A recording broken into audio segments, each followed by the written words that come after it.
जैसे 64 प्रकार का बीमारी आएगा। 2025, 26, 27, 28, 29, 30, 31, 32 तक स्टेप बाय स्टेप बीमारी आएगा। और जो लोग त्रिकाल संध्या नहीं करते हैं, भागवत नहीं पढ़ते हैं, वो लोग बचने के लिए सामर्थ्यता नहीं हासिल करेंगे। अच्छा, मतलब इस टाइम में भगवत गीता भगवत गीता नहीं, भगवत महापुराण। मैं भगवत गीता का बात नहीं करता। मैं गीता का प्रचार नहीं करता हूँ।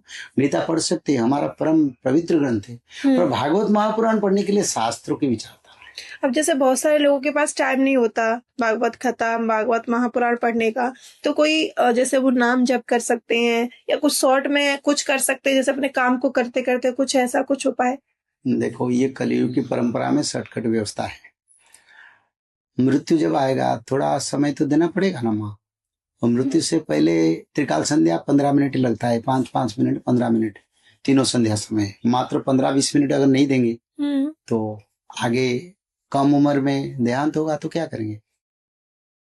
तो इसलिए ब्रह्म कर्म ये तो जरूरी है माँ। ये दवाई है, ये ब्रह्मौषधि है। इस औषधि को जो पान करके बचेंगे, आगे बहुत बीमारी आएगा, मेडिकल फुल हो जाएगा, रास्ता घाट सब जहां देखो लोग है, लाश से भर जाएगा आगे समय। और हाथ में 5-7 साल समय, 25-26 से भी बीमारी आएगा, 27 में भयंकर रूप धारण करेगा।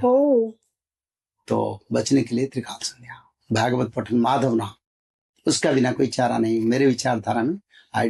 मैं किसी को इम्पोज नहीं कर रहा हूँ, क्योंकि अच्छा बात बोले तो उसका बुराई निकालते हैं। तो मैं कहता हूँ तुम्हारा मन है, हमारी विचारधारा ही है। ये पंडित काशीनाथ मिश्र का विचारधारा है। जो लोग त्रिकाल संध्या करेंगे वो बच जाएंगे, जो माधव नाम भजन करेंगे वो सत्ययुग मानव बनेंगे। आप जैसे माधव नाम को महत्व देते हैं, अब जैसे वृंदावन में, मथुरा में और बहुत सारी जगह अब तो लोग राधा नाम का जाप करते हैं, जैसे कि प्रेमानंद जी महाराज को लोग बहुत सम्मान देते हैं। तो राधा नाम कहाँ लेना सही है या माधव नाम लेना सही है? दोनों बराबर है या फिर कुछ डिफरेंट है इन दोनों में? क्या दोनों नाम हमें इस संकट से बचा सकते हैं? देखिए, मैं कहूँ, कृष्णं कृष्णं महायोगी भक्तानंग अभय प्रदन देवकी परमानंदन सर्वमेव बसमानय। कृष्णं कृष्णं महायोगी राधा नाम सहस्रेषु नाम नास्ति महितले। कृष्ण नामम एक वारम नाम नास्ति महितले। इसका कोई प्रचार करते? बिना कृष्ण से राधा रानी का नाम कैसे चलेगा बेटा? कृष्ण का नाम चैतन्य महाप्रभु ने प्रतिष्ठा कर दिया नाम। हरे कृष्ण कृष्ण कृष्ण हरे हरे, हरे राम राम राम हरे हरे। चैतन्य भगवान से हम क्या बड़े हैं माँ? और चैतन्य भगवान ने क्या बोले?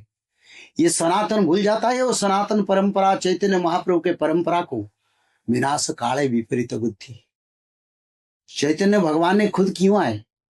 नहीं, मानव सभ्यता का रक्षा के लिए महामंत्र बोले। ये महामंत्र है, कलो तत नाम कीर्तन। ये नाम संकीर्तन में मनुष्य भवसागर में पार होगा। नाम क्या है? हरे राम राम राम हरे हरे कृष्ण। इस मंत्र को कैसे छोड़ेंगे माँ?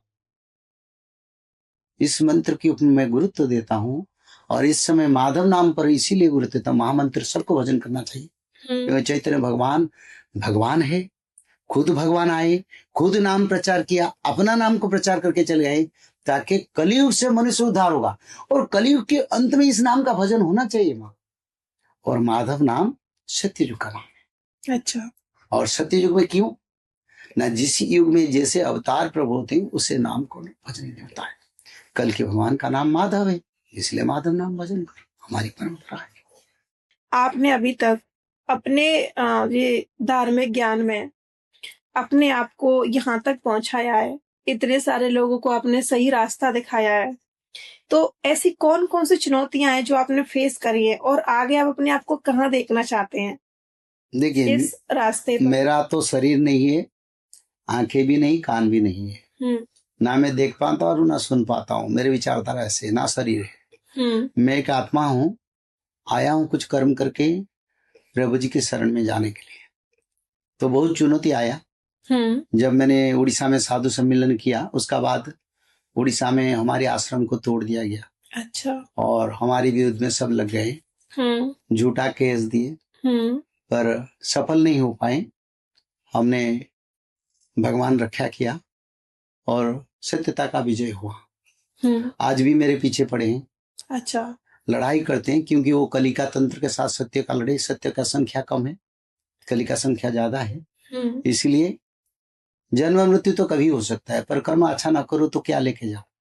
तो इसलिए मैं कर्म में मैं स्थिर हूँ और मैं कर्म करता हूँ। भगवान से आशा प्रकट करता हूँ, प्रभु मेरा कर्म अच्छा हो, मानव जीवन ना मिले और इस जीवन को बाद कभी मेरे को कोई जन्म का जरूरत नहीं है। मैं धर्म कार्य करके इस धरती से आखिर बार ये मेरा जीवन, यही भगवान से विचारता और कोई विचारता। सर बहुत अच्छी बात कही है आपने। सर हमने इतनी सारी बातें करी हैं अभी तक, सारा कुछ डिस्कस किया है भव्य से मल्लिका की रिगार्डिंग। कुछ ऐसा जो लास्ट में आप हमारी ऑडियंस को, हमारी रिचर्ड फैमिली को बताना चाह रहे हो?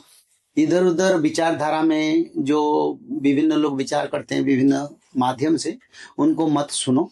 अभी युग परिवर्तन होगा, शास्त्र में लिखा है, जगन्नाथ क्षेत्र से सारे संकेत मिल चुका है और देवादेवी धामों से भी मिल चुका है, प्रकृति पंचभूत से भी मिल चुका है। तो इसलिए युग परिवर्तन होगा। इस समय भागवत रोज हर दिन पढ़ो, त्रिकाल संध्या करो, माधव नाम भजन करो, अपने परिवार को सुरक्षा दो, अपने को सुरक्षा दो और ये जीव बंधन से अपना जीव यानी आत्मा को मुक्ति करके परमार्थ की ओर गमन करो। यही मेरा संदेश है। सर आपको बहुत बहुत धन्यवाद।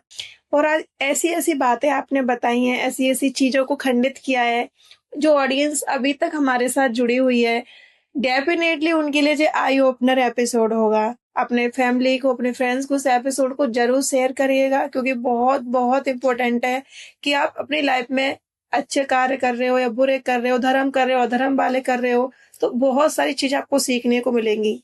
Thank you so much.